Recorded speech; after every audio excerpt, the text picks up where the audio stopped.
Alright, y'all. Neighbors and niggas. It's K. I'm sick. Blah, blah, blah. If you watch my Basketball Wives video, you heard the rant. I don't have the energy to do it again. This is Daytime Divas. I'm sick of Mo already. I'm just sick of her already. Kibby is over there. She's buying drugs. And honestly, I did not expect her to fall back into it this seriously. Like, this quickly. She was doing well. She felt bad about, falling off the wagon during her 31-day sober party or whatever. And, I thought Maxine really talked to her and gave her some encouragement. Let's just stay sober. But no, she done fell off, she jumped off the wagon. Head first. And so Mo may be the wife on Vance's show. And she needs Maxine to bless it. Now, Maxine blesses it because she has an ulterior motive. She wants Mo to do the show and not do the lunch hour. And doing the show and doing the lunch hour means that her appearances, her hosting times on the lunch hour will be diminished greatly because she'll be doing the show. So Mo is walking out of Maxine's office and she spots Kibby's drug dealer and she thinks he's there for her. And I'm like, okay, so Mo and Kibisa have the same drug dealer in New York. That's peculiar, but all right. And Kibisa is running around giving you just... She took some Adderall, and she's giving you just that. She is giving you not hyper-focused, just hyper speed. She's talking to you very quickly, very erratically. She's giving you all of that. Maxine got a gift basket and a subpoena at the same time. She lies and says it's from Oprah. Mo didn't get the part, and she's pissed about not having gotten the part. And I'm like, I wonder why she didn't get the part. We look at the audition tape. And it's just the worst thing I've ever seen. Now, I've done some terrible audition tapes in my day. Back when I used to audition for things when I was younger, I actually auditioned to be on Disney. And I've told y'all, thank God I didn't get it because the Disney kids are crazy and something terrible is going on over there on Disney. But that audition probably was terrible because I'm such an anxious child. I was such an anxious child. I had terrible anxiety. And I know it was a bad audition. I knew when I was doing it was a bad audition because I was such a stiff little girl because I was so scared because I was born very hyper and very, entertaining. And then I was told so many times by the time I was 8 years old, doing this audition, I had been conditioned to just not be my natural self. And now the girls are pissed because I'm just this, blunt, drained individual. But y'all made this. And you know who you are. You made it. This is just who I am now and nothing we can do about it. So anyway, Maxine calls Edison about the crime situation or whatever, and Nina's eavesdropping, and I already knew at that moment she's going to drain me. And then they get on the TV show on the lunch hour, and it's a mess. It's truly just one of the worst things I've ever seen in my life. Kibby is, she's drugged out, she's doing too much. The girls can't keep focus. Nina don't want to do her part, this, that, and the other. And then Maxine comes off the stage after the show and tells Kibby to keep doing what she's doing. And I'm like, Maxine, you can't tell that this girl is on drugs. You're that aloof. You're just so unbothered that you can't tell that your daughter is on drugs. Okay. So Kibisa's over there rehearsing with Tandy Newton. And, Kibby is trying to stop her from doing this. She's trying to, seem like the encouraging big sister, but also don't do this. And Tandy Newton, for some reason, feels that Kibisa is jealous of her. And I'm like, she got a whole job, where she's on TV every day in front of all these people. I don't know what you mean. It doesn't make sense to me for your sister to be jealous of you and she's on TV every day. She just got off the screen. What you mean? But whatever. And Kibisa almost spills tea about the situation, and I really feel like she's not telling the full tea. I really don't think it's the full thing, but whatever.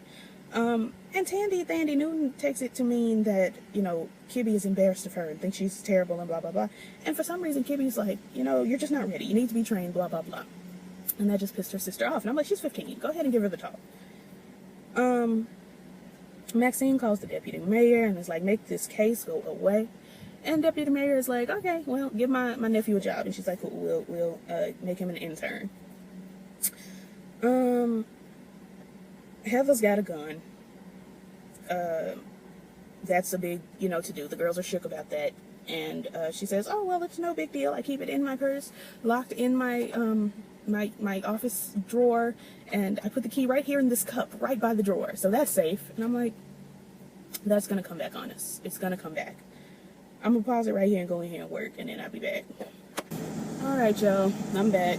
I'm actually being sent home because I feel like death and I can barely do anything. But anyway, so Heather pulled out the gun, the gun that she brought to work.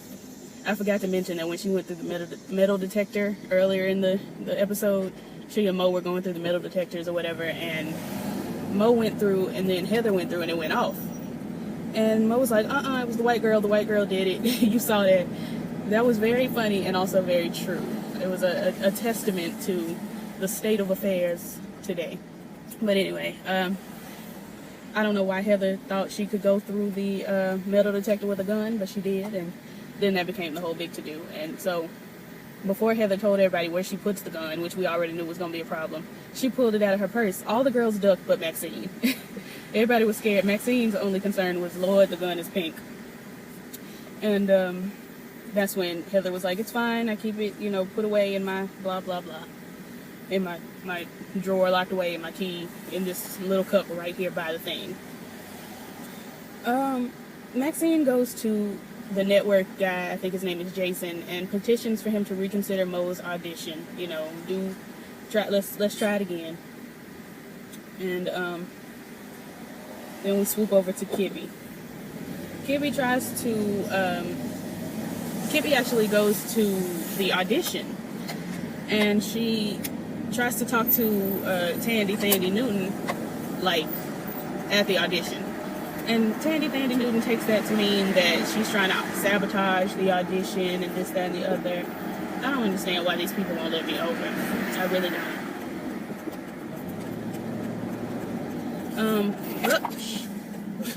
There was a sudden stop as soon as I got over.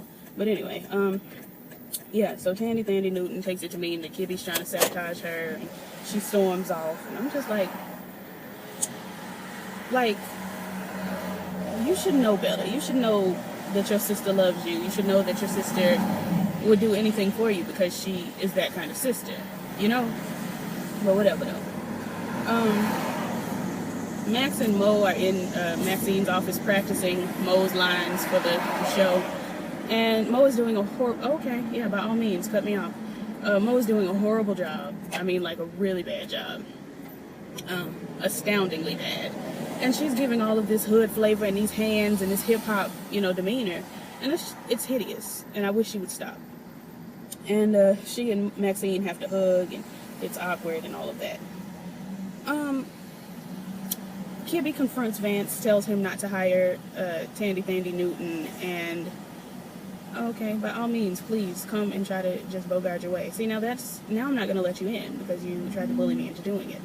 I'm not going to be able to.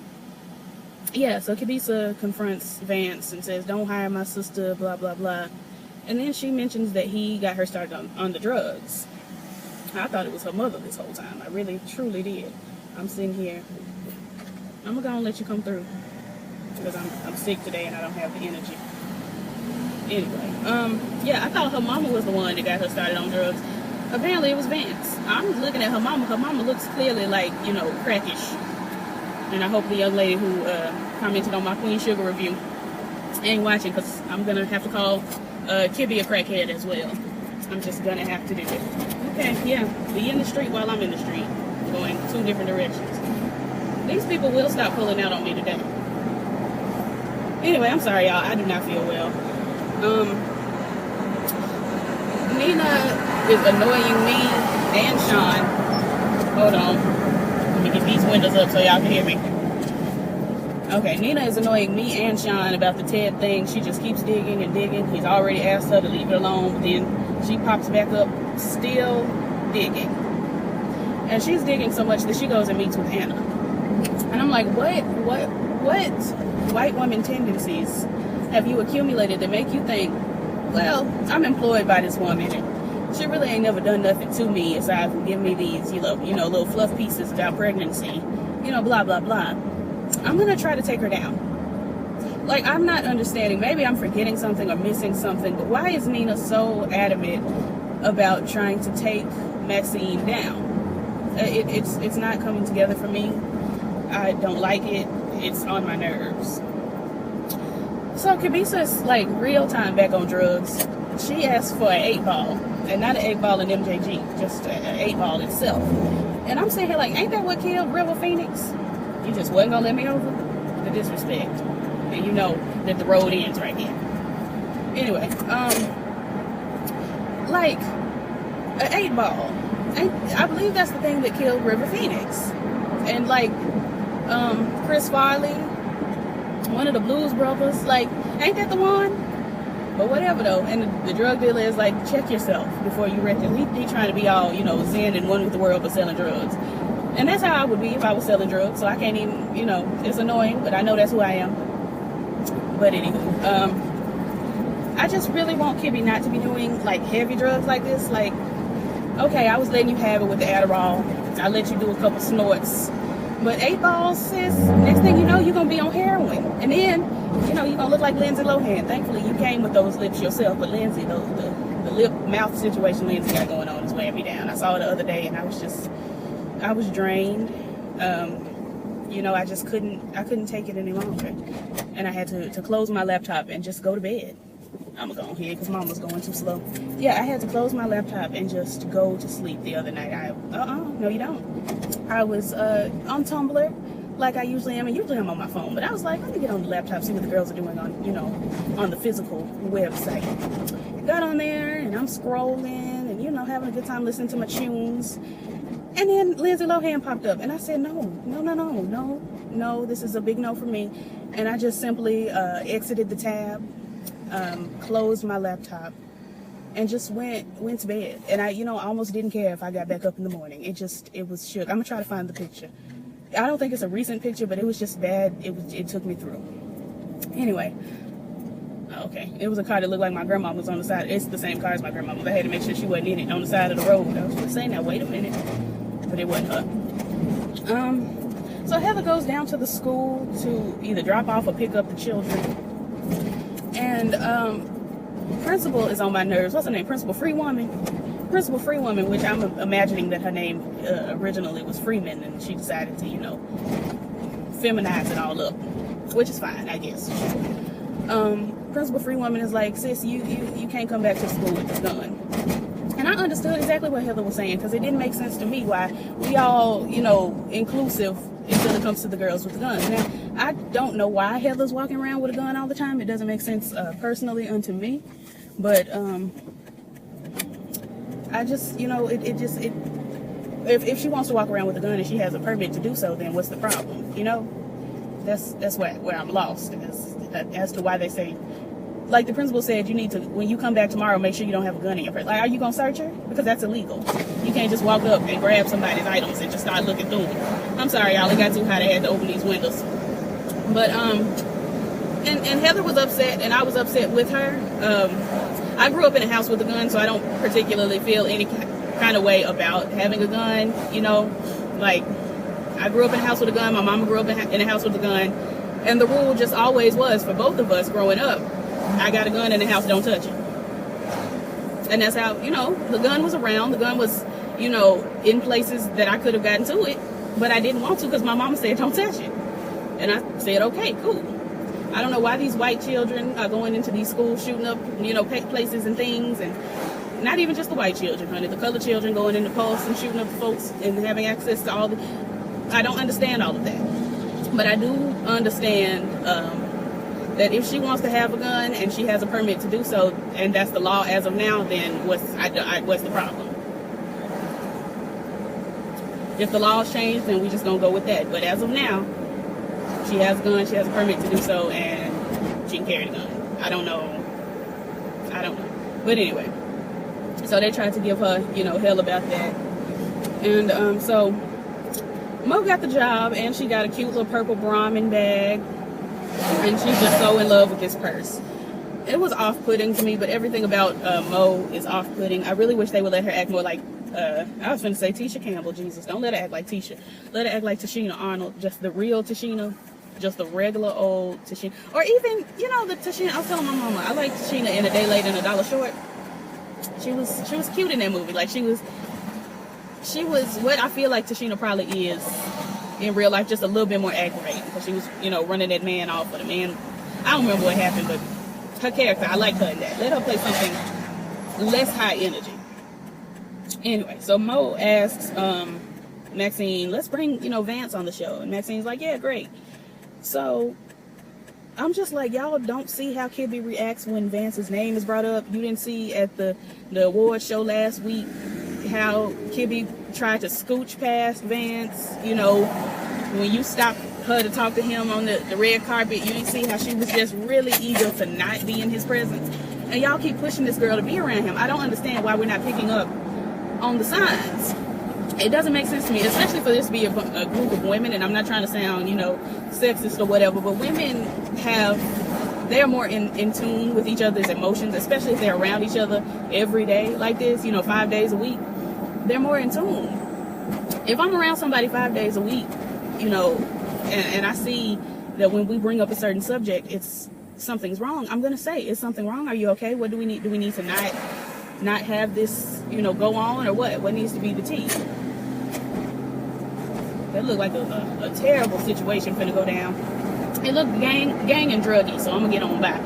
But yeah, if I'm around somebody that much, I'm gonna know their little tales. I'm gonna know when they're not feeling right, and this, that, and the other. And it just didn't make sense to me that that nobody could see that Kibby she's basically begging without begging for y'all not to bring this man in her presence.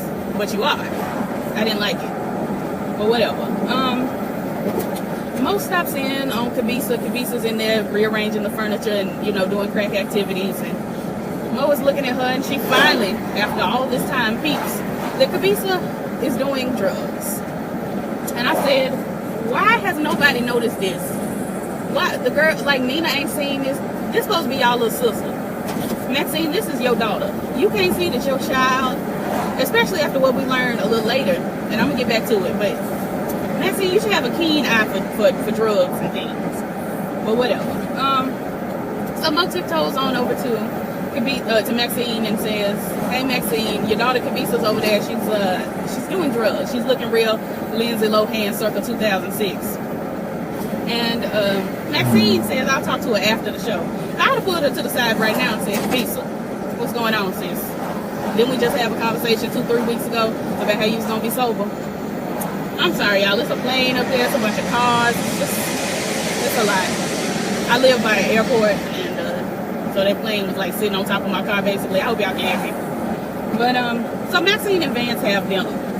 Now I'm thinking at the dinner, Maxine is gonna say, "I got your number, hussy," in my Dionne Warwick voice. But she didn't say that. She said, love you down, take the show to Los Angeles. I mean, you the star, all your stuff in Los Angeles, demand that the girls go to Los Angeles. And she's really just plotting to get Mo out of her hair. And I'm like, okay, you really worried about Mo right now, but you need to be worried about your child, Kibby. Why are we not concerned about Kibby and her erratic behavior and her obvious crackish actions? But whatever. Nina's digging some more, too much on my nerves. And Maxine says, in the words of Star Jones, like last week, you need to watch yourself, little girl. And Nina tries to come back with, I am a journalist. And Maxine said, so am I. Like, Maxine been journalizing since before you was born, or since you was a child. Like, it just doesn't make sense for you to try to tell a journalist that you a journalist. She know you a journalist. She a journalist too. Y'all two journalizing niggas. I don't understand. But whatever. Anna's looking real horrible in a mess, and she, I hadn't told y'all, but she working over there at, like, BuzzFeed, something like BuzzFeed. Don't you do that. Do not you do that. Anyway, these trucks out here trying to take advantage of these regular sized cars. I'm not scared of 18-wheeler. I'm not. But anyway, Anna, she's working at, like, BuzzFeed-ish, something kind of like that, and she is, oh, what is all this stuff coming out the back of this truck? It look like bugs. You let up these windows. I won't be doing that. You ain't getting in this car fluttering and flying. Anyway, so Anna looks terrible, basically, is what I'm trying to say here. She's got a terrible job and this, that, and the other. And Nina and Anna have joined forces, and they're digging and all of this, and I'm still just trying to figure out why Nina is so invested in all of this. It just doesn't make sense. As somebody who, it was like pulling teeth to get her to leave her husband, and then when she did, we're going back and forth with Sean. It just doesn't make sense, all of this that we got going on. Why is she digging so heavy into the murder of Ted? I just don't understand. Let's see. So Ramona peeps in on Kibby and is like, hey, Kibby, girl, how's it going? So Vance gonna be here in a second and blah, blah, blah. Why didn't they tell Kibby? Why did they think it would be cute to surprise her when literally every time he's around her or he's mentioned, she looks like she wants to die? I don't understand. And I don't understand on Kibby's part why she hadn't pulled Maxine to the side and said, look, this is what's tea. I would really, really appreciate it if we didn't have Vance around me, if we could help it around my sister. Because you know Maxine, even though she's very aloof apparently, she's a ride or die and she's going to do whatever she can, you know, to help you. So why you ain't just tell her? It doesn't make sense to me and I don't understand. But whatever. Let me swoop on through here. So, and this is when I think Mo spills to Max that Kibby is doing all these drugs and whatnot. And I'm like, why did Maxine not peep this? It doesn't make sense. It doesn't. So we on the show. The show is a mess again. Kibby is having outbursts and tantrums and things, and they talking and she over talking and just sitting over there looking pissed, and it's just very obvious that she did not want this man here. It's obvious. And Vance and Mo are, you know, smoozing and snuggling over there, and you know, all of this and banter and all of that. And you know, Kibby is reading, you know, she's giving, you know, age appropriate, because we all know, you know, you don't do age appropriate, and we all know your real wife puts up with a lot and blah, blah, blah. Like, she's reading down boots over there. And then they say that they're going to do the big reveal. And the big reveal is who's going to be playing Vance's daughter on the show. I said, Jesus Christ. Jesus Christ of Nazareth, born in Bethlehem, in a manger, out in the barn by Mary and Joseph, and it was, you know, horses and pigs, and I really painted the nativity scene when they said this. You know, I was giving, you know, the North Star and the three shepherds. Is it shepherds, Jesus? What is it? It was shepherds. The three shepherds. Was it three kings? Who? It was three niggas that came by to see Jesus when he was born.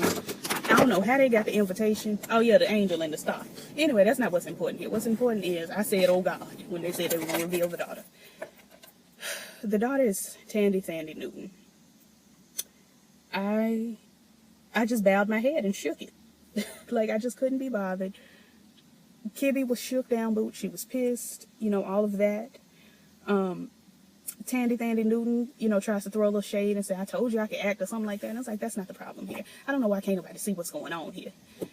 Vance hugs her and, you know, says something slick. I wasn't even paying attention because I don't speak pedophile. I don't speak, you know, Jackie Christie. I'm just unable. Okay, I heard a bug. Y'all know how I get about the wasps. Anyway, so Kibby goes out there and confronts her mother. And she's just basically telling her, you a bad mother, blah, blah.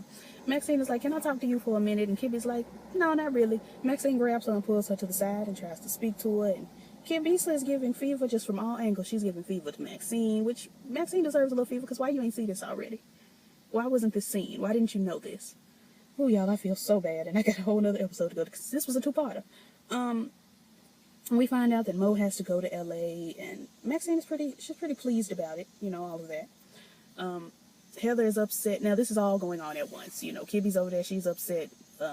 Mo is finding out she's got to go to LA, and she's upset. And, you know, Heather she sees that there's a no gun sign up at the studio, and she's upset. And, you know, all of that is going on, and it's causing this big, you know, this big hurrah. And I'm looking at the screen, and I'm like, it's too much going on here. Something bad is finna happen. And then my mind immediately goes back to that gun. And I said, Lord Jesus, who got this gun? I'm thinking it may be either the mama or Tandy. I'm not thinking it's Kibby, but it's Kibby. Kibisa got this gun, and it's pointed at Vance, and she's just erratic, and she's giving, you know, I'm not going to let you touch her. I'm not going to let you hurt her. And I'm like, the girls still don't look like they're picking up what she's putting down. It just didn't make sense. So anyway, I always thought it would be Ramona with the gun, to be completely honest, but it wasn't. Ramona's actually the one that saved the day. She tackled the girl down. And the gun goes off. Pow. And then the show goes off. And I'm sitting here like, okay, that was a good little episode. Cute. And then, because I'm watching on the app at this point, it says, next episode coming on, you know, and I'm like, next episode. And this is when I realized it was a two-parter. I was like, what did I miss? So anyway, picking up where we putting down. Or should I make this? No, I'm sitting right here. I'm going to do it. So this is the finale. Lunch is on us. The gun went off. Pow. You see Mo, she hollering, oh, Jesus, oh, Lord. And I'm like, ooh, girl, Mo done got shot. I don't feel too much about it. You know, because Mo gets on my nerves. I love Tashina Arnold. I wish they could bring her back as somebody else, but Mo, she wears me out. Turns out it was the Brahmin that got shot. Now, I felt a little tug in my heart because I personally, you know, I come from a Brahmin family. I have a Brahmin. My mama has a Brahmin. I don't know if my grandma has one, but my great-grandma has like 7. You know, we're Brahmin girls. I don't wear my Brahmin out too much because I don't go to too many places where I feel comfortable having, you know, an expensive purse like that. Hold on. Oh, Jesus, I feel like I'm about to die. But I'm trying to give y'all energy because this actually was a good show. Okay, so the purse got shot, and then Mo gets up and says, you know, Maxine gets up and says, this is a prop gun. Oh, yeah, and I think his name is Jason. Jason, the network head, executive guy, he got shot in the booty. And Maxine is like, this is a prop gun. Kibby fired a prop gun, yada, yada.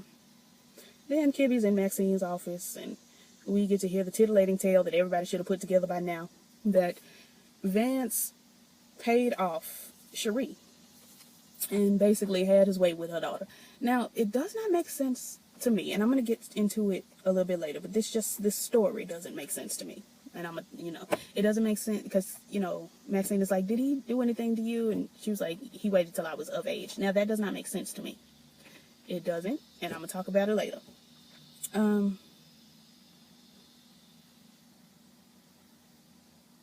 Sorry, I got a message. I need to hurry up because I need to lay down. I may just die right here on this camera. It's taking everything in me. I can literally barely stand up, but whatever. Maxine promises to take care of Tandy, Thandy, and Kibisa. And while they're having this conversation, for some reason Vance is still here. Now, if somebody tries to shoot me, I'm just gonna have to go. It's been real. Thank you for having me. I will send you my check in the mail. Actually, no, this is probably free promotion. Thank you for having me. You can send me my coat in the mail because I'm just not grabbing my things. I'm booking it out of there. But Vance is so self-assured that he's walking around saying, you know, Kibby's always been obsessed with him and blah, blah, blah. And Cherie, the mama, is sitting over there like, you know, she's a crackhead. She got crackhead on her daddy's side. And I'm sitting here like, look at you. Whatever. And Tandy Newton is just sitting over there, and I'm like, you are a terrible little sister. Because if my big sister tried to shoot somebody, I would be with my sister like, girl, what's tea, girl? Like, what happened? But my sister, bless her heart, I would be the one trying to shoot somebody, and she would be the one asking me, wait a minute now, a bug. She would be the one. I love my sister, Lord. Ottilie would be sitting there. I've had interactions with other people where I was reading my hair looks off. I was reading the girls down. And she called my mama. She was like, Mama, she's reading the girls down out here and I don't know what to do. Like, I'm cussing everybody out and my sister just can't stop me. But if my sister got to a place where she was going to shoot somebody or try to, I'd be like, well, let's talk about this. What's going on? But Tandy, she was sitting over there with her mama and I'm just like, I can't be bothered. Heather's at the school trying to have a pageant. It was canceled, then it was put back on, but it has to be, you know, no winners and all inclusive and blah, blah, blah. And she plays the trans, you know, card, and Principal Free Woman is like, all right, now we can do this. But it's got to be all inclusive and no winners, everybody gets a crown and blah, blah, blah. Even though I feel like they had a winner at the end, I don't recall. Sean is going around telling everybody Edison did it. Not everybody, but Nina. And I think he talks to his mother and it's just like, you know, Edison did this. Just go ahead and let everybody know Edison did it. And I'm like, I just don't think Edison did it. As much as I don't like Edison on Scandal or Daytime Divas, I don't care for him. I like him more on Daytime Divas. But I just don't think he did it. I'm sitting here like, I just don't think so. I know Maxine didn't do it. I just know she didn't. I don't think Edison did it. I had a feeling it was Sean, but then, you know, that was thwarted last week when when he asks, did Maxine do it? So I'm just sitting here like, who did it? You know, I'm sitting here like it's a mystery. And I'm just trying to understand what happened to moving forward. Because Sean told Nina he wanted to move forward and, you know, not worry about this anymore. And then all of a sudden he's just all in trying to figure out, you know, Edison did it. It's basically all he's saying. Maxine goes to the head of the network and says, fire Vance. He's a sexual deviant. He's Jackie Christie, and we can't be bothered to have this on our you know, station. And the head of the network is like, oh, we've heard the rumors, but he makes us money. And then the head of the network says to fire Kibby. I'm like, well, if you come to work and shoot somebody, especially if you shoot the boss. You know, it's kind of, you just don't usually get to keep your job. But Kibby's got enough white in her to where it's gonna work out in the end. If it was, you know, my nigga, my nigga behind, the girls would have been like, take her to jail. You know, but Kibby, we're not sure. She's got the ethnic lip. So I'm wondering what, you know, I'm sitting here like, are they gonna take her to jail? Or are they gonna, because she just got off probation. Like, Lord, and then here she come with these guns. I can't. But they ain't take her to jail. Because her mama white. My mama black, so you know, they take me in.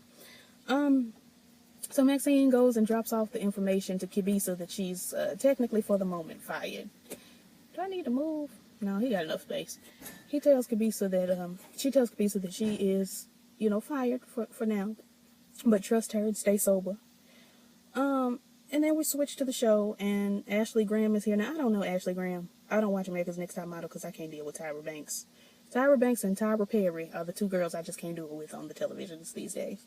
But they get on there, and the girls miss their cue, and Ashley walks out by herself, and the show is just all in all a mess. Sean asks Edison, you know, is there anything he needs to know about, you know, the night Ted died, and Edison says no. Maxine meets with Andrew. She offers a donation, and he automatically spills the tea that, you know, she stole the Pulitzer Prize. Nina confronts Anna about the box because Anna gave Nina a box of, like, the police stuff, because the detective dropped off the information after he got, you know, pulled from the case. So he gave it to Anna. Anna gave it to Nina, and there wasn't nothing in there really. So then Bobby comes through now. Bobby is two women named Bobby. They're a couple, and they've got a daughter named Beatrix, and for some reason they're just extra super competitive about Beatrix, and Heather is extra super competitive about Ella, and we got this parent rivalry and all of that. Nina's still over there doing too much, and so swooping, because I don't care about that. We get over to Mo and Vance and Tandy Thandy Newton. They all, you know, together, they taking photo shoots, doing the promo shoots and all of that. And you get Tandy Thandy and you get Mo, and they're talking, and she's like, oh, Mo's telling Tandy Thandy, oh, you really know how to work the camera, you know, it must be all that showbiz you've been around, blah, blah, blah. Tandy Thandy says, you know, I haven't been around show business much. And she's like, oh, well, it must be with you being around Kibby. Tandy Thandy says, oh, no, Kibby didn't live with us. She lived with Vance. Mo was like, logistically, I don't understand. You know, he's confused. She's confused. And Tandy Thandy is, you know, spilling basically that Kibby lived with Vance as a teenager. This is when it starts not making sense to me. It really just confuses me personally. It doesn't make sense what's going on here, because I'm sorry, there's a lot going on out here in front of my house. Okay, so when Kibby was talking to Maxine, she said that Vance gave her, you know, her first bump of coke on her 15th birthday. That's strange. Then Tandy Thandy tells Mo that Kibby was living with Vance as a teenager. I'm putting the pieces together, and I'm giving you logistics. And the logistics just simply are, from what I've put together here, it's just, if a teenager is living with a grown man who's feeding her drugs, there's absolutely no reason for him to wait for her to be an adult to have sex with her. She's already living with you. You're not a parent. That's already, you know, questionable. Then you're giving her illegal drugs. That's a crime. What's going to stop you from doing other crimes? I don't understand. That's where the story's not coming together for me. You're 15 years old, doing coke with Vance and living with him. Why aren't you having sex with him? Why isn't he having sex with you, basically? It's just not, it doesn't make sense. All of this, he waited till she was 18 because he's a gentleman, this, that, and the other. It's not holding up for me. Because why are you giving her drugs at 15 if you're not trying to drug her up to do something to her? I'm going to need more. I'm going to need them to come back for season 2 and give me more. Because it doesn't make sense. But whatever. Nina gets the tape that Anna's been walking around with that she got from the gay man upstairs from Maxine. And she's going to scrub the tape to find out what happened. Let's see. Maxine tries to speak to Cherie. And Cherie must be part Kardashian because she just generally don't care about nothing but the money. And I'm like, I can't be bothered. She storms off because Maxine, you know, she felt like Maxine was trying to call her a bad mother or something. It's like, sis, a hit dog is the dog that's going to holler. Now, if you're just a comfortable dog living your lavish life and, you know, minding your business, you're just not going to holler. If you're hit, you will. That's that. Anyway, Mo finally thinks Kibby's telling the truth. And I'm like, it doesn't make sense to me for you to work with this girl and be around her all this time and to not think she was telling the truth. Your best friend is a white Republican woman. But you can't believe that your racially ambiguous little sister over here is telling the truth. It doesn't make sense. And she, you know, tells Maxine that we need to find a way to get this together. And they've decided that Mo's going to do a stand-up show about it. Mo gets up there and starts spilling, and she's giving, you know, Vance does love to give the girls drugs and underage and blah, blah, blah. And then Twitter's like, uh-oh, you know, Kibby, what happened? You're right, blah, blah, blah. And then all of a sudden it was like, Kibby, you whore, blah, blah, blah. And I'm like, that's just not the way Twitter works, first of all. That's just not how it works. Second of all, there would be lots of support mixed in with lots of whores and things. It just wouldn't be all in succession like that. It just wouldn't. Anyway, so Mo gets fired from the sitcom, which she should have never been on anyway because it was terrible. And Mo and Maxine are acting like they did not expect her to be fired from the sitcom. You got up there and you talked trash about the star of the sitcom. What did you think? So Anna pops into the office and listens to the tape and, you know, has all the information she needs now. And Maxine, you know, tells Nina what happened and how he was on drugs and this, that, and the other, and blah, blah, blah. He is Sean. And this is where I don't understand why Maxine can't see that Kibby was on drugs. You couldn't put the pieces together from your own personal experience, from your own other child. I'm saying other because Kibby is Maxine's daughter. She just is. You couldn't just use all your personal information that you've already accumulated to know that this girl was on drugs, but okay. Heather's over there going overboard about the pageant. I don't care. Kibby says she's going to India. And Maxine says, no, you're not. You're going to get on here. You're going to, I hate this phrase so much, but you're going to speak your truth. I hate that so much. And so Kibisa gets online. She does a live video and she says, you know, this is my truth. And she says, this is what happened, blah, blah, blah. And, you know, I'm going to get the girls to vouch for me. The girls is going to be Maddie Finn, you know, her arch nemesis from before. She gets on the video. She's got her on her iPad and she's like playing the video, or it's a live, it's a Skype, I don't know. Maddie is saying, you know, the only reason we're not friends is because we was both going with Vance, yada, yada, yada. He's terrible and we need to stand up about this. Let's see. So, Ted took all of Sean's money. That's why he, you know, got mad. He tried to hit his mama and then he killed him. But Sean don't remember. Edison and Max fixed it, you know, made it look like the boy just fell over. And I'm like, 10 years ago, we could have probably been able to see if he had fallen or was pushed. I feel like we have enough. But, you know, I watch CSI, and CSI is not accurate, so I don't know. Nina looks stupid because she's in here thinking it's everybody but Sean, but it's Sean. Blah, blah, blah. So we at the pageant. Ella looks a mess. Like, I'm sorry, y'all. I hate to talk about children, but can they get Ella's hair together at least? Because that little cut is just wearing on my spirit. Get her some extensions. Get her a wig until the hair grows out. Get her something. Because it's just not coming together. That up the back bob she had going on was wearing me out. Anyway, Kibby gets hired again. She gets a 10% raise. And mandatory rehab paid for by the establishment. And then they both say, what about Mo? And I'm like, I'm surprised to hear Maxine say it. And she said, you know, I never thought I'd be saying this, but what about Mo? Now, swoop with me back over here to Nina and Sean right quick. I don't care about this, but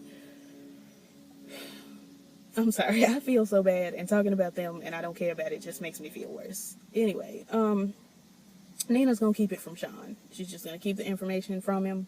Blah. Brad comes to the pageant. He's coming around. He's clapping for Ella. Good answer, Ella. All of that. And I'm like, okay, good. Anna has called the detective down to the studio. And then they beg Anna and offer her a new story. So Nina's going to spill tea and Maxine's going to spill tea. And I just don't have time. Why haven't they just... After they killed the stork... But Nina. This is all Nina's fault. I hate her. So before they go out on air, Maxine hugs her son, and she's just like, you know, can a mother just hug her son? And I'm sitting here like, good, hugging him before you send him to jail. Thank God, because I'm sick of him. Anna's the special guest on the show, and they start talking about Ted, and, you know, Maxine says she killed Ted, and I don't have time. I just simply don't have time. I'm very booked. I'm very busy. I have so much to do. I don't feel well. I could be resting right now and drinking juice. But I have to tell y'all this. Maxine lies and says that she killed Ted. This is why Sean is a spoiled little bitch. This is why. This is why he cannot do anything without crying and storming off and all of that. Because when he murders somebody, you cover it up. You know, when he does any little thing, you just cover it up. You swoop in and you mama bear the situation. But you can't mama bear the situation for Kibby until it's like too late, till she done shot somebody in the movie. Can't do all of it. So Maxine says, you know, I killed Ted, blah, blah, blah. And the police take her, and Kibby's running after her. Maxine, no! Mo takes this opportunity to take the left chair. And then Anna tells Nina she's up next. And Nina says, I know it. And then they're escorting Maxine into the jail. And they're like, Maxine, do you have anything to say? And she says, yes, tomorrow on the lunch hour, restless leg syndrome and Nicki Minaj. I would laugh harder, but I feel terrible. And I feel like I'm not even going to be able to walk this 15 steps into my house. It was hilarious. And then Sean listens to the tape and he's crying, and I don't care. And that's the finale, the 2 parts of Daytime Divas. I'm really looking forward to a second season. And yeah, like, comment, subscribe, all of that. My information's in the description box. Matea's information is in the description box. Click that link. Check up on her 7-year-old little girl, you know, who needs our help. And I'll catch y'all. I'm supposed to be doing like 4 other videos tonight, but I don't think so because I feel awful. So it'll probably be tomorrow. Anyway, y'all, peace.